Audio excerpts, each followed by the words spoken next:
Mardi 20 mars 2018, mesdames et messieurs, bonsoir et bienvenue à cette édition sur la télévision Labari. Elle est toujours au cœur de l'actualité au Niger. C'est l'affaire de l'université Abdou Moumouni de Niamey avec la suspension ou l'exclusion de quelques membres du bureau de l'Union des étudiants nigériens de cette université à l'issue d'un conseil de l'université. C'est la suite justement de la grève illimitée des enseignants et chercheurs née de l'agression d'un de leurs par un groupe d'étudiants. Eh bien, ce matin, les mamans des étudiants, les parents donc étaient en mouvement pour exprimer leur mécontentement et appeler les responsables rectorales de revoir cette situation. Le reportage est signé Nafissa Hassan et Chewi Guissou. Ce sont des mères mécontentes et sensibles à la situation qui prévaut actuellement à l'université Abdou Moumouni de Niamey, notamment à l'exclusion par le conseil de l'université de 5 étudiants. Des mamans affectés par cette décision qui demandent aux différentes parties de s'asseoir autour d'une même table pour trouver une issue heureuse à cette crise. On a décidé de mener une action de plaidoyer auprès du recteur pour qu'il puisse intercéder au niveau du conseil de l'université pour l'indulgence sur la décision d'exclusion de nos 5 enfants. Ce qui a été convenu, c'est qu'il y a un groupe d'organisations de la société civile qui vont venir rencontrer le recteur pour plaider. Parce que vraiment nous avons salué la sage décision des enseignants-chercheurs de lever leur mot d'ordre de grève, ce qui dénote de leur volonté de faire de l'université une école de renommée. Vraiment, on les félicite, on les remercie. Cependant, vous savez, en tant que mère, notre inquiétude reste et demeure l'avenir de nos enfants qui sont exclus.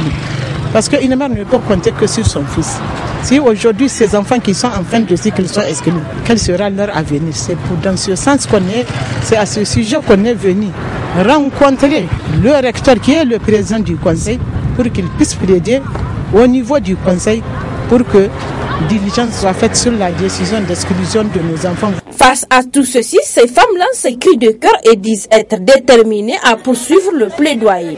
Nous savons qu'ils ont commis une faute grave et nous, en tant que mères, nous nous mettons à genoux auprès du conseil de l'université pour demander pardon, encore une fois de plus pardon, encore une fois de plus pardon.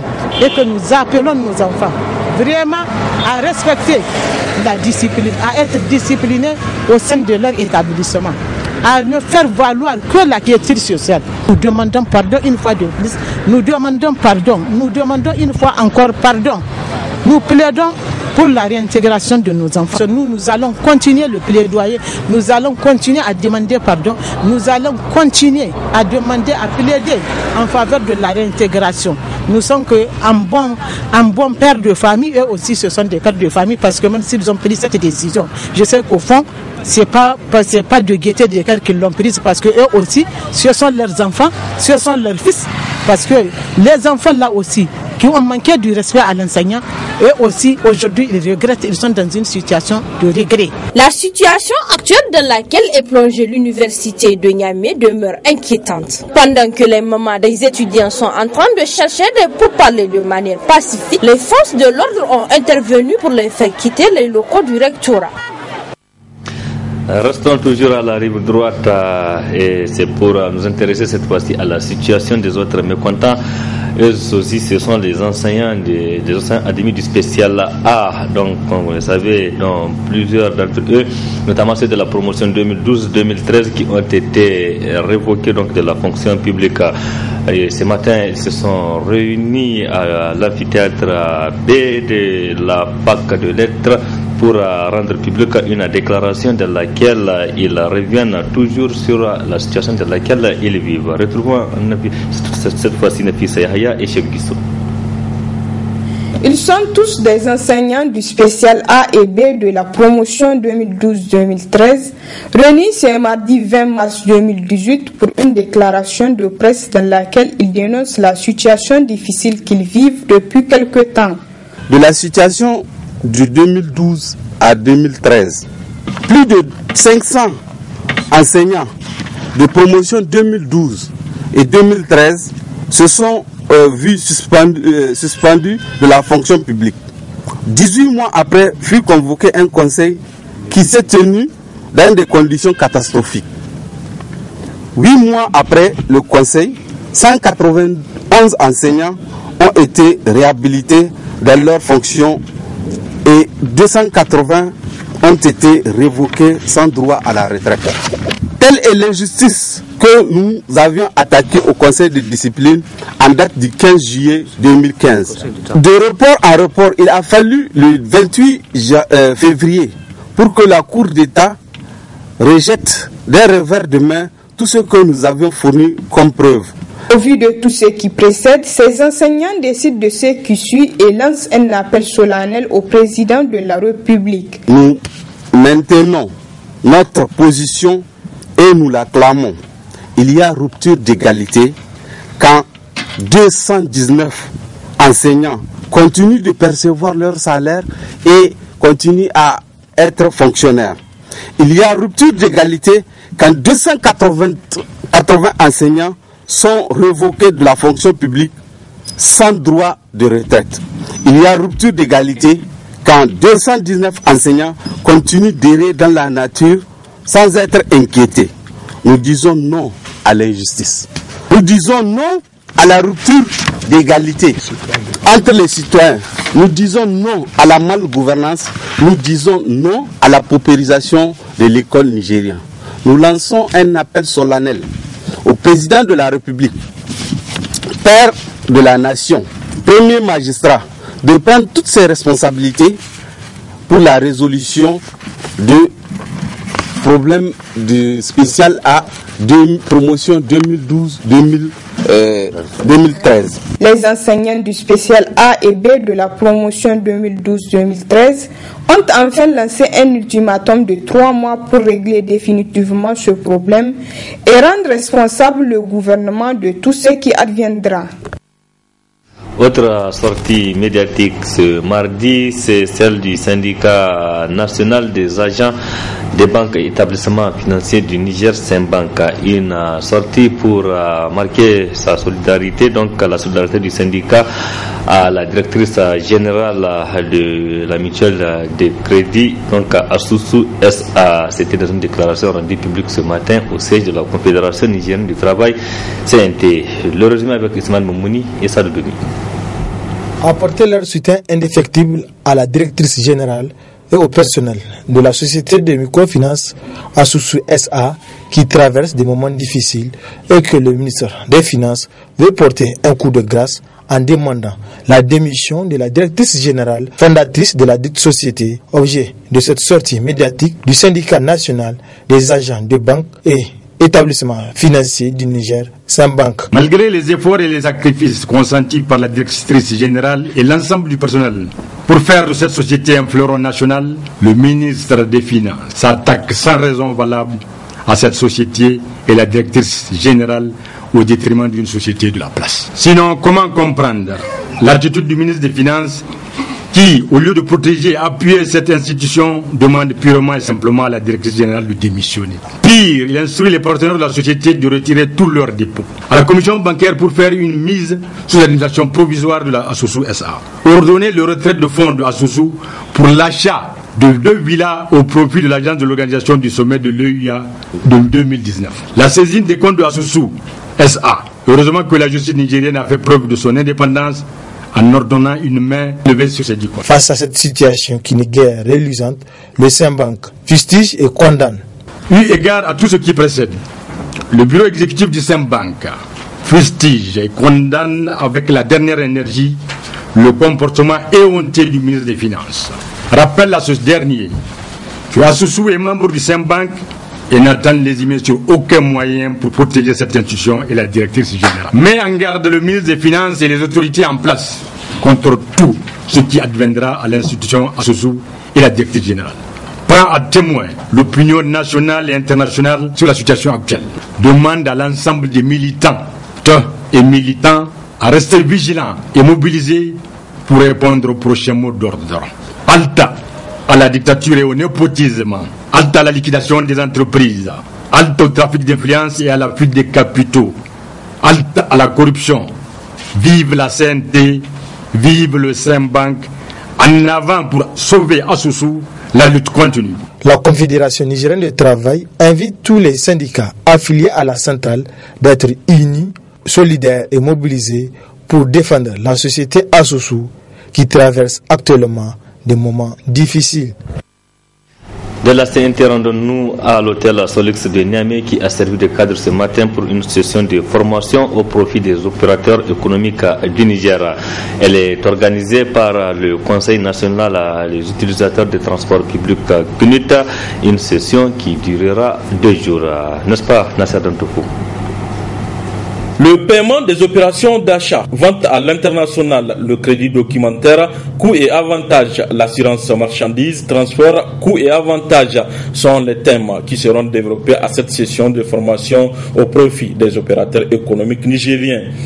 L'initiative émane du Conseil nigérien des utilisateurs des transports publics qui d'ailleurs n'est pas à son premier coup d'essai. Il conviendra de noter que le CNUT avait organisé 2 sessions de formation à l'endroit des opérateurs économiques basés dans les pays de transit de nos marchandises, notamment à Cotonou au Bénin et Lomé au Togo, respectivement en octobre et décembre 2017.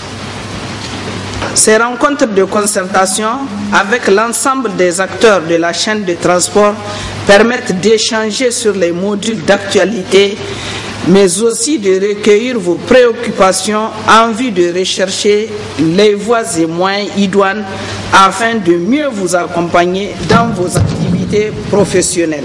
La recherche de la performance et de la compétitivité de notre économie, qui est une préoccupation des autorités de la 7e République, doit à notre sens passer par une bonne maîtrise de la chaîne des transports et du commerce international. Comme vous le savez, chacun des ports utilisés possède des spécificités propres du fait de la pluralité des acteurs et des diverses formalités d'enlèvement des marchandises. L'objectif de cette formation est d'assister et encadrer les opérateurs économiques pour mieux maîtriser leur activité professionnelle. Il devient impératif de contribuer au renforcement des capacités de nos chargeurs dans le cadre des négociations lors des opérations d'import-export et maîtriser les termes des contrats de paiement et d'assurance d'une part, et d'autre part sensibiliser les chargeurs dans la transmission des documents commerciaux. Le CNUT est conscient des multiples préoccupations de nos chargeurs, du fait de la non-maîtrise des maillons maritimes et portières, ainsi que la nécessité d'améliorer le professionnalisme dans la conduite de leurs activités.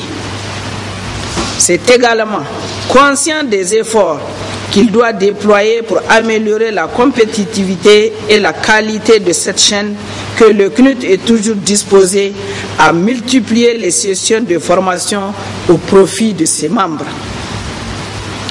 En effet, à travers l'information, l'encadrement et la formation qu'on peut se professionnaliser et développer ses affaires. Pour les 2 jours qui dureront cette session de formation, la directrice générale du CNUT a invité les participants à prêter une attention particulière aux communications et exposer des éminents conférenciers qui animeront les différents débats.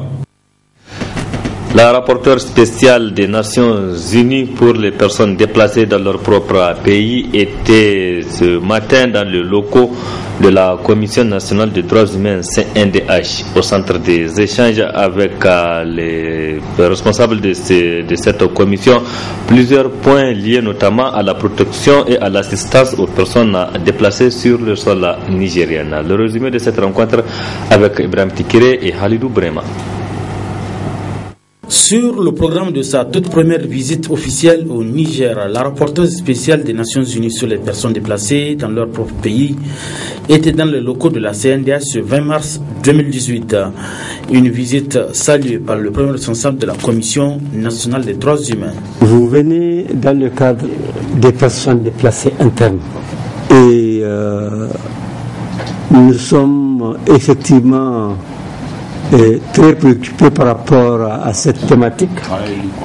Comme vous l'avez constaté lors de notre exposé à Genève, tant à Difa que plus récemment dans la zone de Tillabéri, au niveau donc de la frontière ouest, où déjà des milliers de populations sont en train de se déplacer également. Donc c'est pour toutes ces raisons que nous pensons que votre arrivée au Niger est extrêmement importante. Le choix de la CNDH dans le programme de sa visite officielle au Niger est légitime, a indiqué l'experte des Nations Unies sur les personnes déplacées dans leur propre pays. Cecilia Jiménez a aussi félicité la CNDH Niger pour le statut A reconquis récemment, signe de sa crédibilité au plan international. Le fait qu'ils aient eu le statut A, j'ai pu discuter avec la Commission sur la question des droits de l'homme des personnes placées internes à Difa et Tillabéri. I encourage all actors in Niger, including the government of Nigeria, to enhance their support for the Commission on Human Rights, to enable it to work on their mandate, implement their mandate to protect human rights of the peoples of Niger in accordance with the law.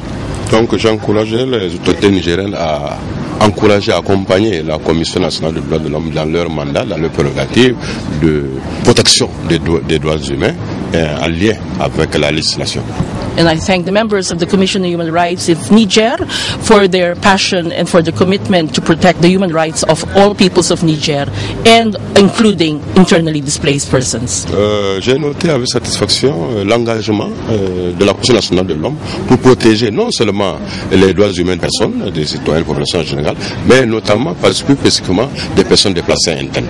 Au terme de la séance de travail avec la CNDH, la rapporteure spéciale des Nations Unies sur les personnes déplacées dans leur pays a tiré un bilan satisfaisant tout en réitérant tout son soutien à la Commission nationale des droits humains pour la protection et l'assistance aux personnes déplacées.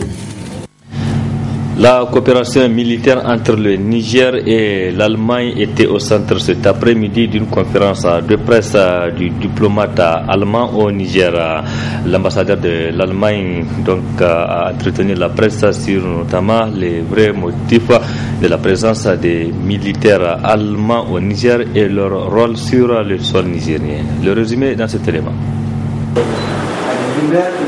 Éclairer davantage l'opinion nationale sur la présence des militaires allemands au Niger, c'est le motif de ce face-à-face avec la presse nigérienne. Le diplomate allemand a parlé plutôt de la base escale aérienne allemande qui assure l'appui logistique des détachements allemands intégrés à la mission de maintien de paix au Mali MINUSMA, estimée à environ 1000 hommes. Peut-être pour vous expliquer un peu aussi de termes techniques la nécessité de cette pont d'escale ici. Il faut savoir que la piste d'atterrissage à Gao est très courte. Et, vous savez, on ne peut pas atterrisser avec des grands avions. Ça veut dire pour évacuer quelqu'un en Allemagne, en hôpital, un grand avion venant de l'Allemagne ne peut pas s'atterrir à Gao. Il faut une pont de navette pour faire l'escale.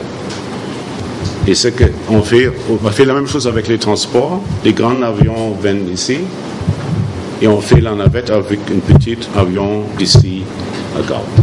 La présence militaire étrangère au Niger est énergiquement condamnée par les acteurs de la société civile et les acteurs politiques. Leur présence insulte notre souveraineté, leur présence insulte notre indépendance.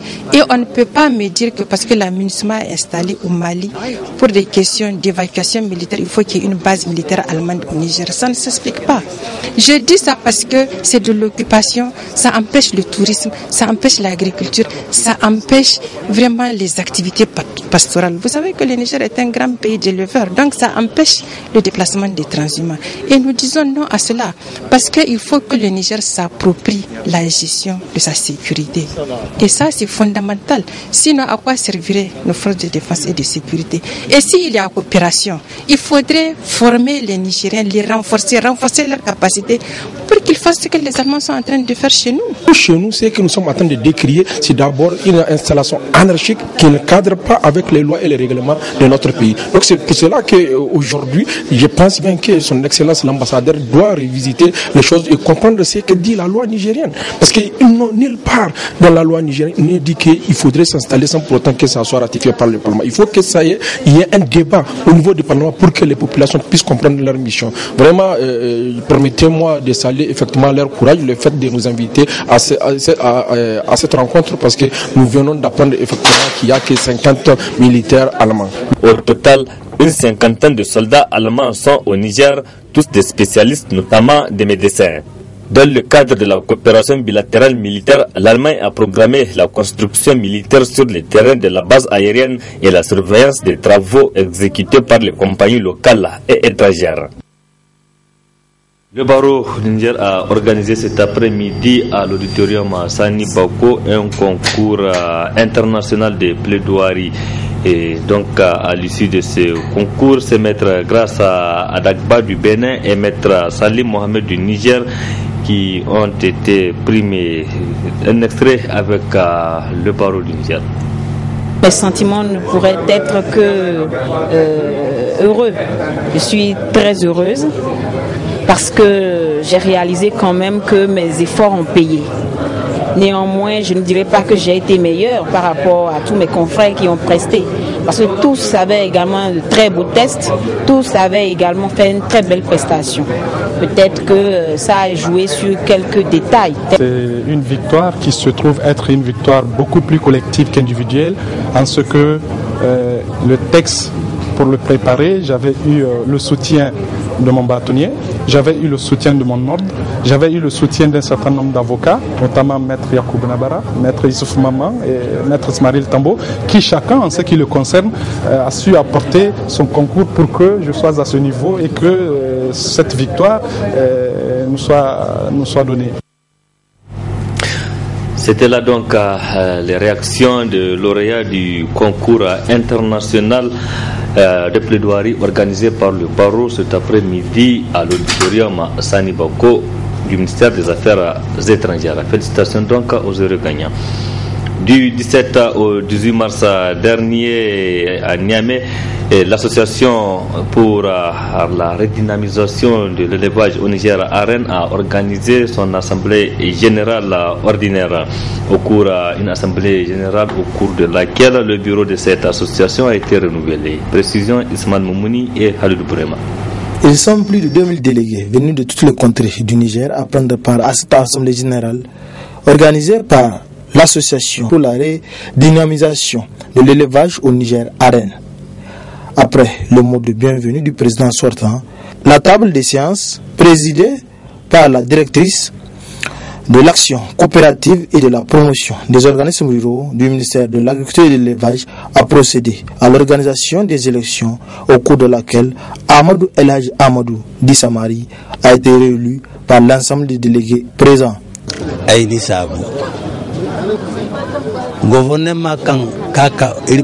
Je remercie tous ceux qui ont renouvelé leur confiance sur ma personne et je ferai tout de mon mieux pour répondre à leurs attentes. Je demande aussi aux autorités de protéger les éleveurs qui subissent des attaques dans les zones pastorales.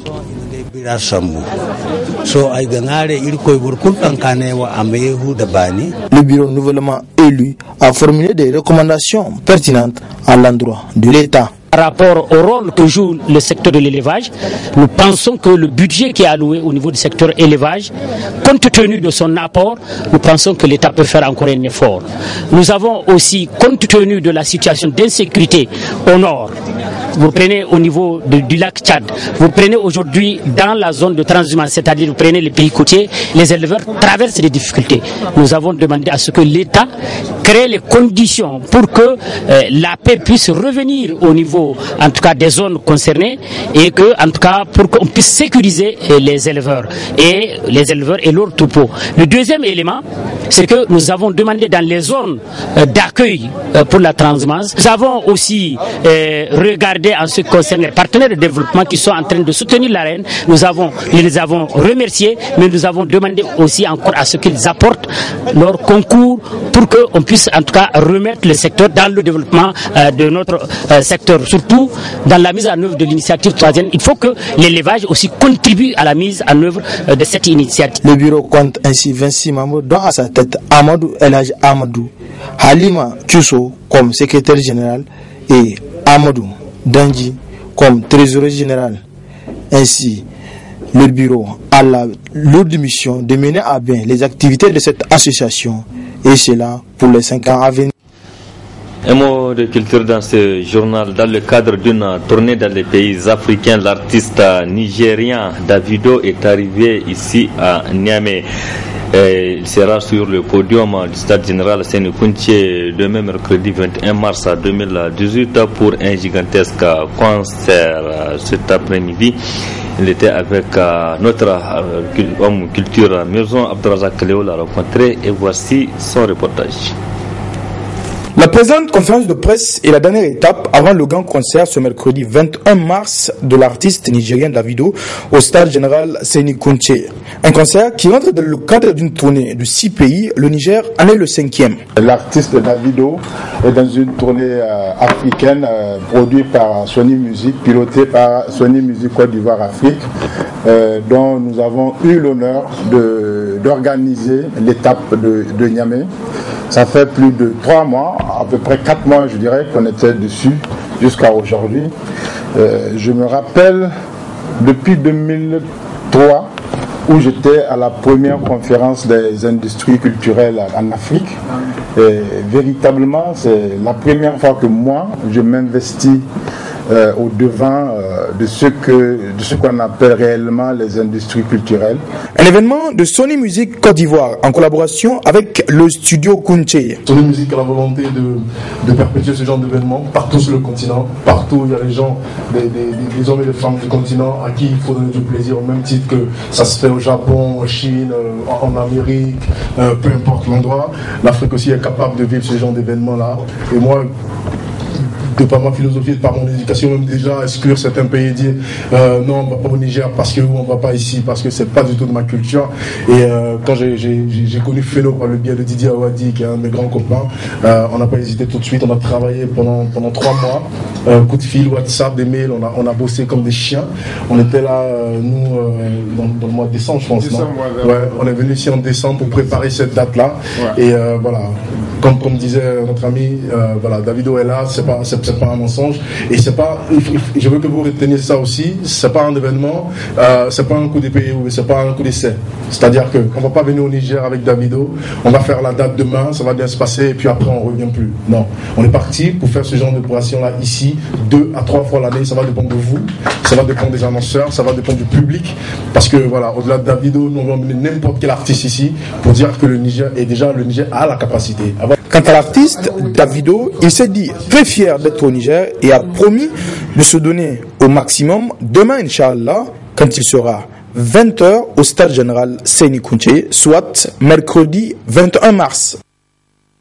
Et la partie magazine de ce journal est consacrée à un documentaire sur l'eau. Donc c'était un documentaire de WaterAid à l'occasion de la Journée internationale de l'eau. Très bonne réception.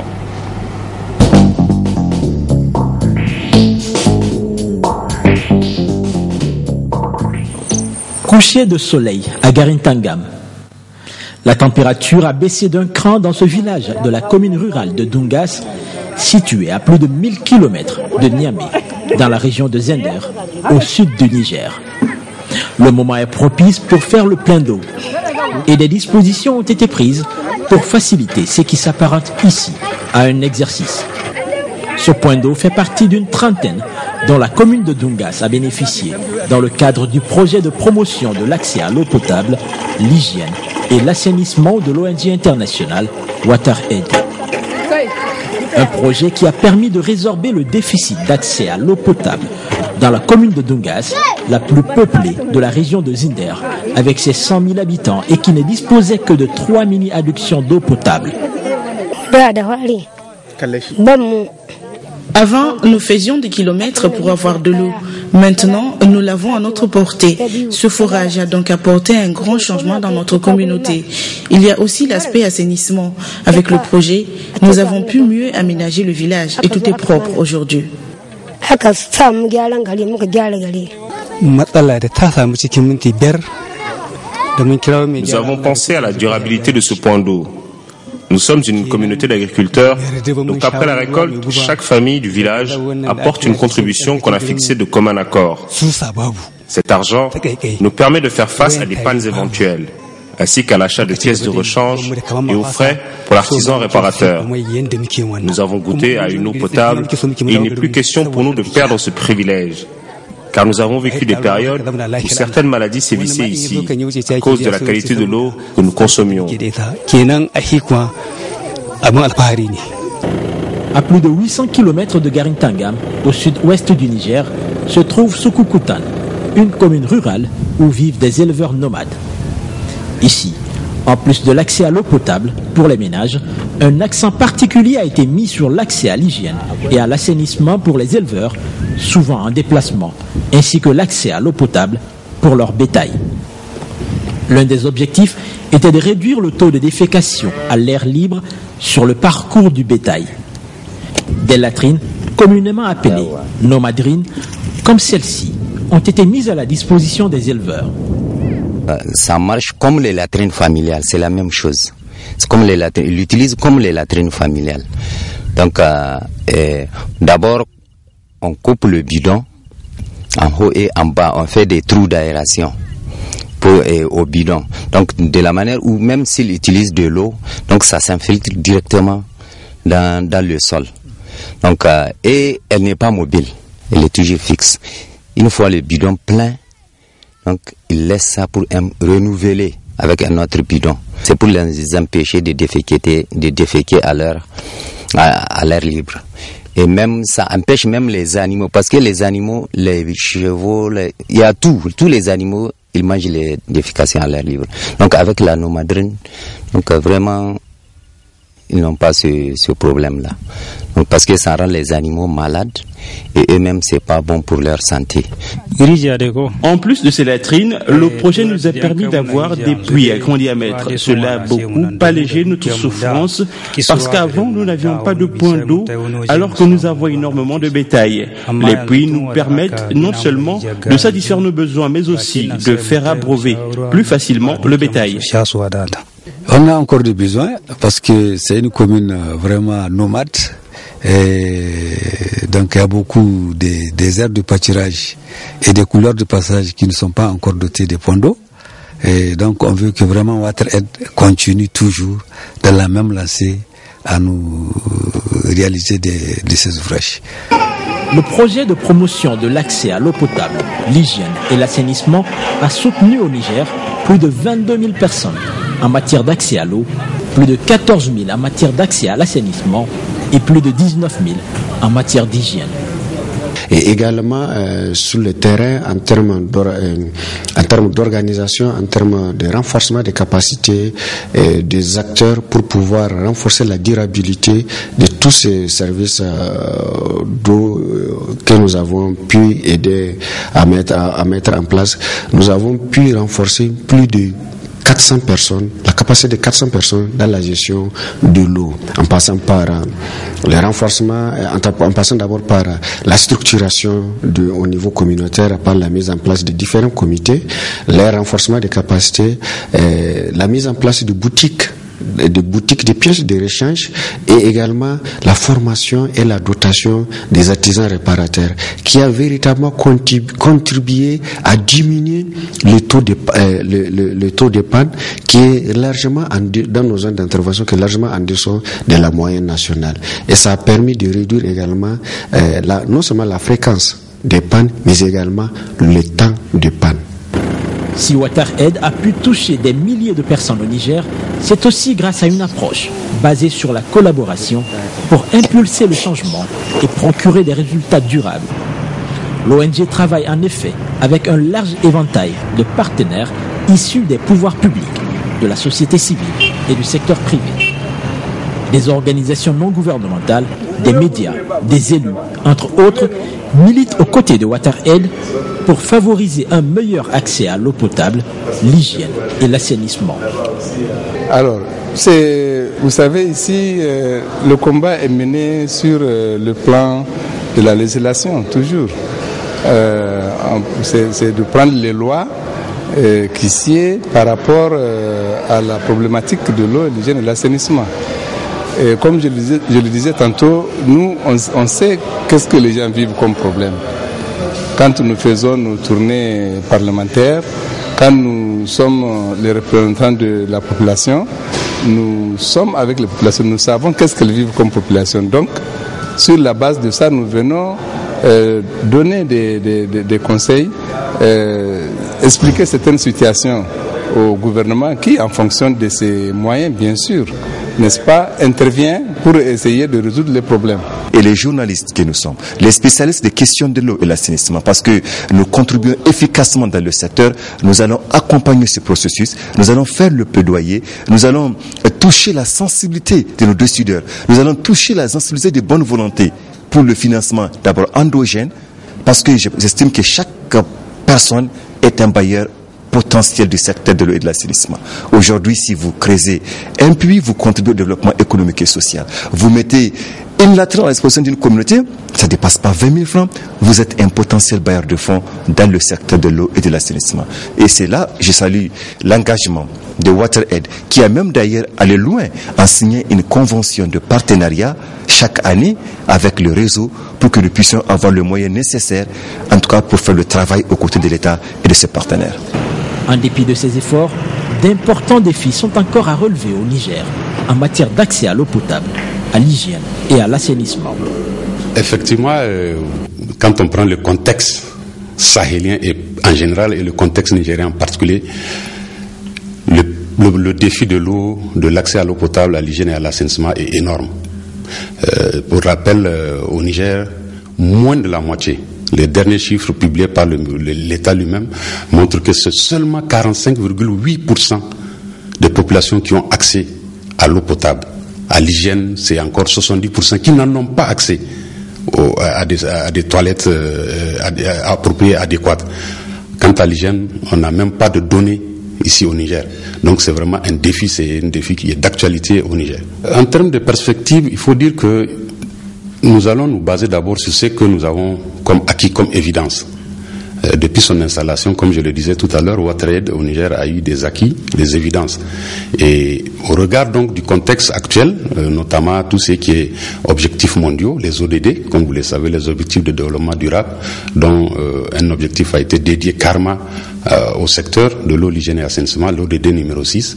Et actuellement, les orientations nationales, les réformes qui sont en train de se mettre en place au niveau du Niger, je pense que la perspective ou les perspectives, c'est effectivement de mettre ces acquis-là que nous avons eus à l'échelle pour que en 2030, nous puissions réaliser notre rêve. De son côté, le gouvernement nigérien a adopté le 29 septembre dernier le PDES, le plan de développement économique et social pour la période 2017-2021. Ce plan prend en compte l'ensemble des préoccupations sectorielles du pays et accorde une place de choix à la problématique de l'accès à l'eau, avec le programme sectoriel eau, hygiène et assainissement, aligné sur les objectifs de développement durable à l'horizon 2030. Dans le cadre des objectifs de développement durable, c'est garantir, faire en sorte que chaque ménage puisse disposer d'un robinet chez lui ou à une distance qui ne dépasse pas 30 minutes de marche de chez lui au point de prélèvement de l'eau. Donc c'est ça un peu la problématique aujourd'hui du développement durable. Et le Niger s'est inscrit et nous allons nous évertuer donc à travailler afin que effectivement ça soit une réalité. Ensuite, il y a la question de l'assainissement. L'objectif visé, c'est de faire fin de défécation à l'air libre d'ici 2030.